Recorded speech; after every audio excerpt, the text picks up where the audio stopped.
And I'm Sam's mom. Welcome to Book Bites, where we are what we eat and we eat what we read. Today we are making food from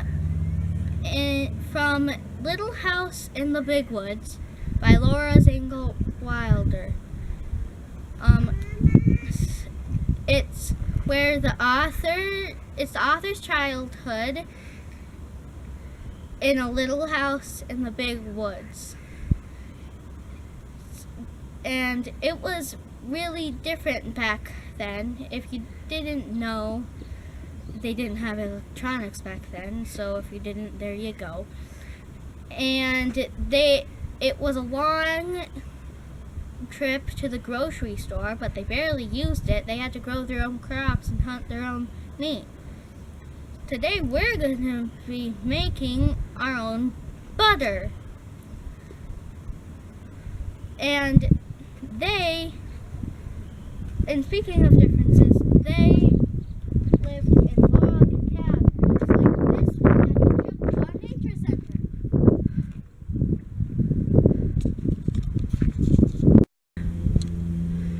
My favorite part of the book was when Laura's grandfather took a ride on the sled when he wasn't supposed to, ran into a pig, and the pig was squealing, squee, squee, squee, squee, squee, the whole way down.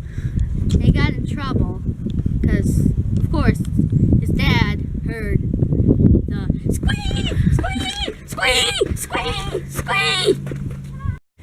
Laura and her mom would have made their butter with a butter churn like this one inside the Nature Center cabin. We don't have a butter churn, so we're going to do what the Little House Cookbook suggests for making your own butter and use a mason jar.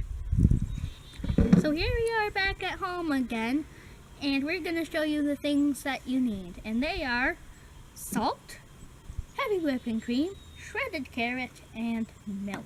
Now, if you want to make your own butter at home, the milk, carrots, and salt are all optional. The only thing you really need is the cream and the jar. But in the books, Laura's mom uses shredded carrots to give her butter a nice color, and the Little House Cookbook says to finish off the butter with salt. So we are going to be staying true to the books today.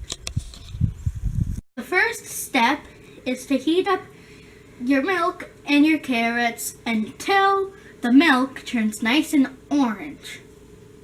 And then you'll strain out the carrots. Take your carrot milk and your heavy whipping cream and put them in the mason jar.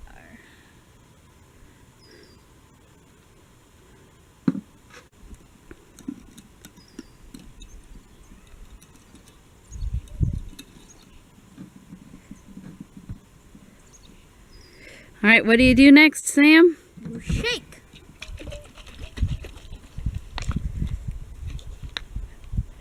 All right, the book says you should have to shake it for about 15 minutes, but we'll see how long it takes us.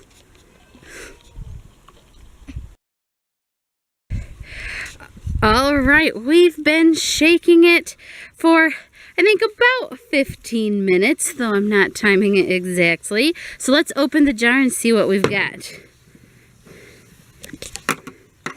So it looks like we've got whipped cream right now. So if you wanted whipped cream, you would stop here. But we are going for butter. So let's keep shaking. Oh!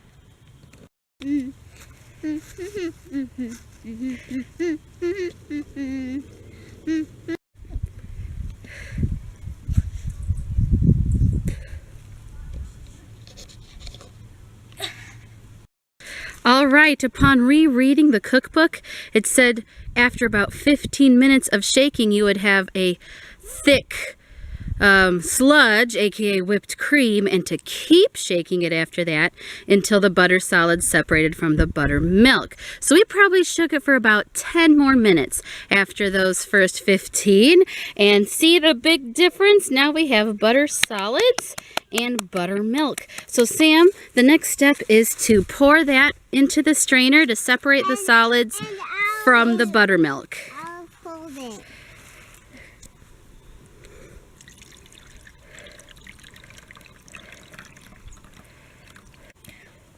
Look at the bright yellow color from the carrots.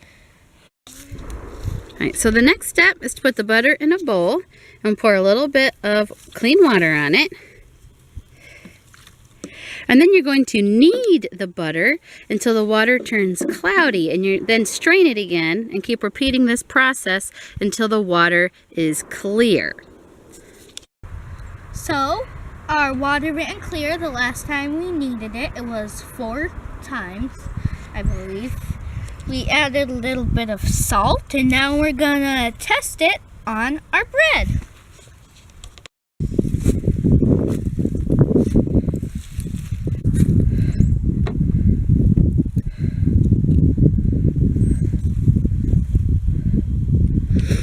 This doesn't taste like any butter.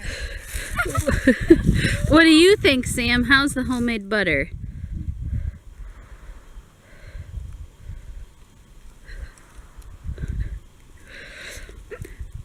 Oh, we got 2 thumbs up. Awesome. So what do you think, Sam? Mama, I think 4 thumbs up. Oh, wow. She really likes it. So, Sam, what would you rather do? Make homemade butter or buy it at the store? I'd probably rather buy it at the store. It's not because of the taste, it's because that's a lot of work. They had to do a lot of work back then just to get by, didn't they? Yeah. So, I recommend you try making homemade butter and read Little House in the Big Woods, because it teaches you a lot about the olden days and a lot of funny stories. Happy reading and eating. Happy reading and eating.